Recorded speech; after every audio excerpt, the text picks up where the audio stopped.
Yo, what is up everybody? Today I'm going to be explaining everything that you need to know about Ghoul progression in Ghoul Ray. I'll try my hardest to get a CCG video out, but I don't think I will. And if there's anything that I missed, let me know in the comments. If this video helps you out, just give me a like and a comment and I'd appreciate the support. And besides that, let's get into the video. Okay, so the first thing that you're going to see when you load up the game is a character select and a play button, which will bring up a server list. So I usually just hit quick join, it don't really matter. And then after that, you're going to immediately see two things, gender and race. The left side belonging to CCG and the right side belongs to ghouls. So obviously for this video, we're going to be doing ghoul. And that's that. And after that, just enter your name and then hit confirm. And you're going to be a little naked. You're not going to know what to do, so I'm here to help you. Okay, so the first thing that you're going to do is press P on your keyboard, which will make your screen gray and show the location of everything in the game. And it'll also show these events, which I'll get to after this.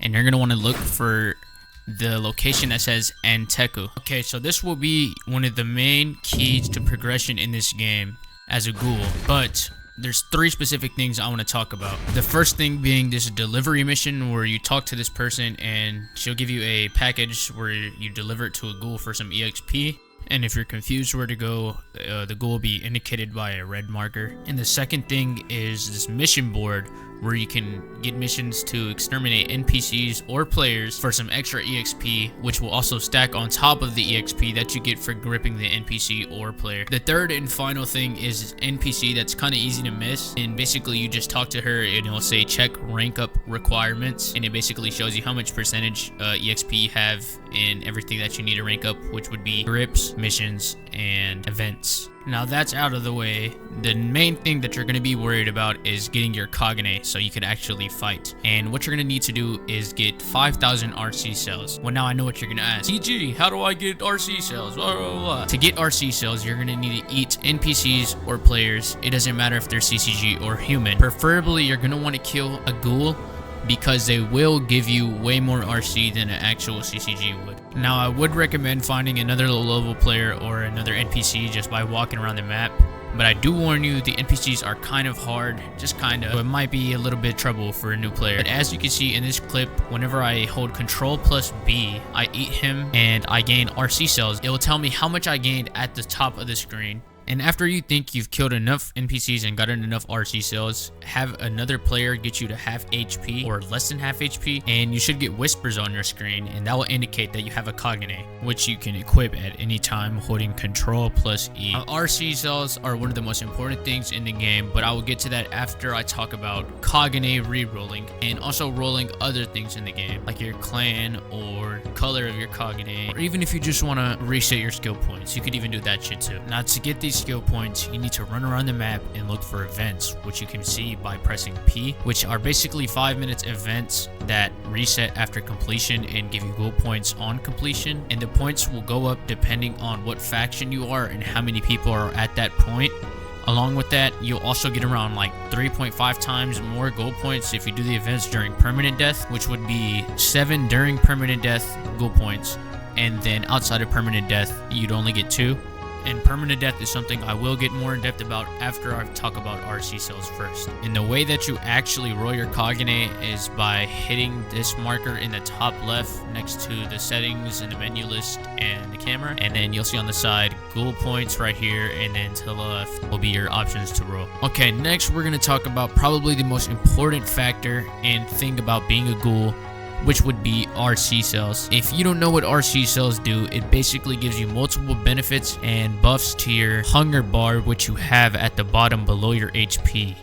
Your hunger bar is something that you can fill up by eating NPCs or going to this place called Helter Skelter on the map and talking to this guy and getting the special. And once your hunger bar is filled, basically every time that you take damage within a certain amount of time of not getting hit, your hunger bar will start to go down, but your health bar will start to raise. Now, the more RC cells you have boosts this in every way you could think. You heal quicker, you can fill the bar 2 times more, 3 times more, who knows how many times more. The bar drains less and gives more depending on how much RC you have, and it overall just works better based on RC. So basically, more RC more health. Now you can actually lose RC by getting eaten by another ghoul. It doesn't even matter if it's a human or an NPC. As long as you're getting eaten, you're still gonna get RC lost. Now the amount you'll lose will be depending on how much you have yourself and how much the other person had. So let's say I had 5 million RC and I got gripped by somebody who also had 5 million RC. I'd probably only lose around 20k. But if I wiped to somebody who had around 100,000 RC, I'd probably lose around 1 million RC.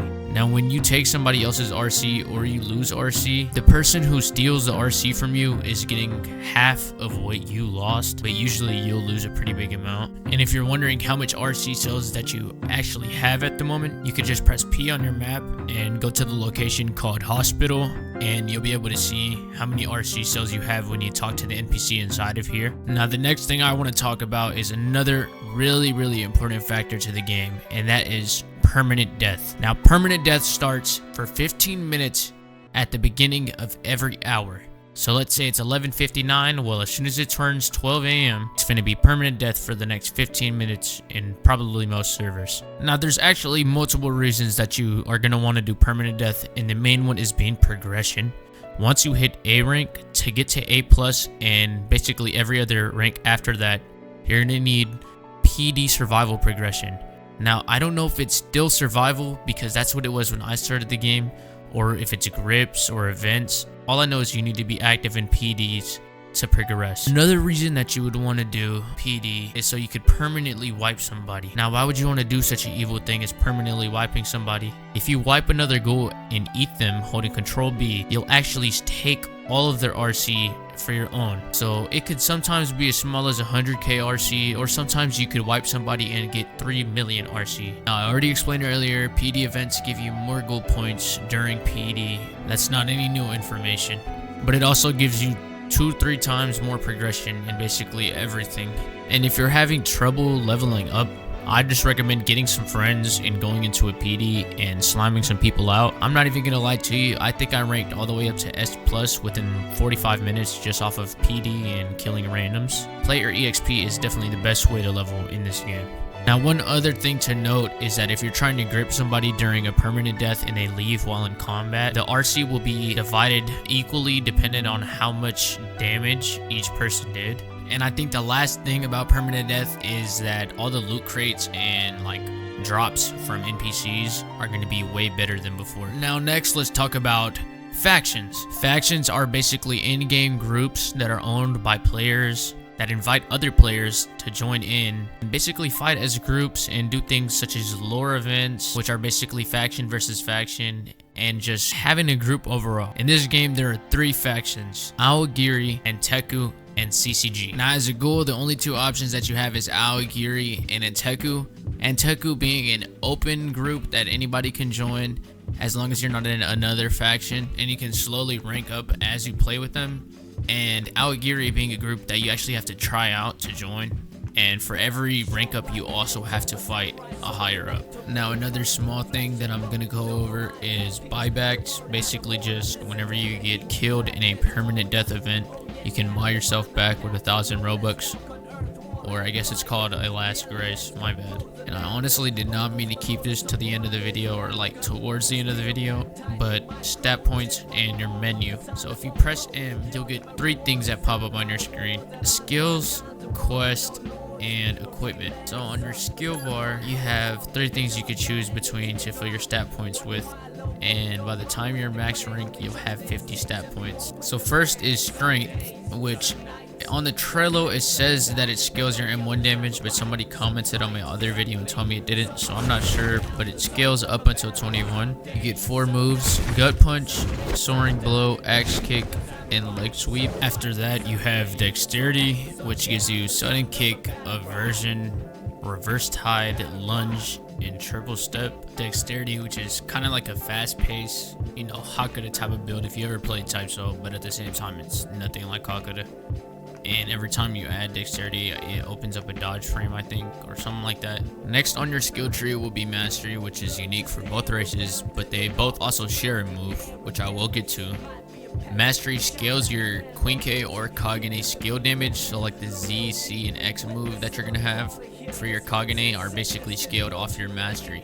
And the moves for it are Gnawing Hunger, which basically whenever somebody next to you gets knocked, whether it's a player or an NPC, you get a damage boost, I'm pretty sure. And then Survival Instinct, which regenerates your HP whenever you get Gnawing Hunger, and it also gives you a hunger drain reduction buff. Ingurgitate, which basically you do like a leap forward or like a bite forward, and you bite your opponent, and whenever you land this move you actually get hunger back. The fourth move is Sniff. What Sniff does is grant an aura around the ghouls next to you, and it shows you how strong they are based on their RC.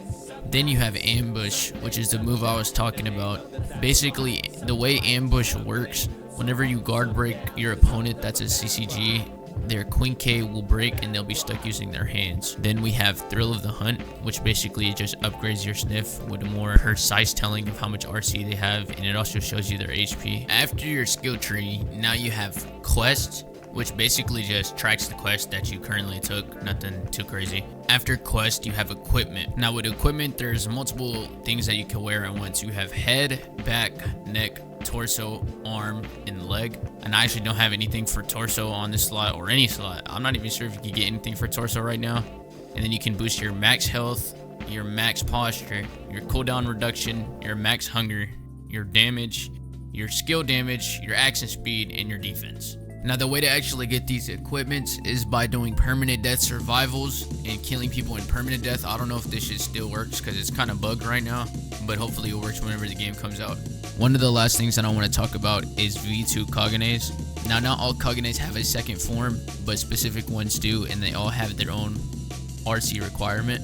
Usually between 300k to 600k RC, and after that you need to eat 10 fragments that match that specific Kagune. So you could just search up the fragment that matches that Kagune on Trello or on YouTube. After eating 10 fragments, then you have to eat a player that has 1/3 of the amount of RC that you have, and you should unlock your V2.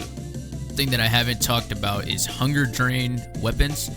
So basically every Queen K that a CCG has is going to drain your hunger whenever you're a ghoul.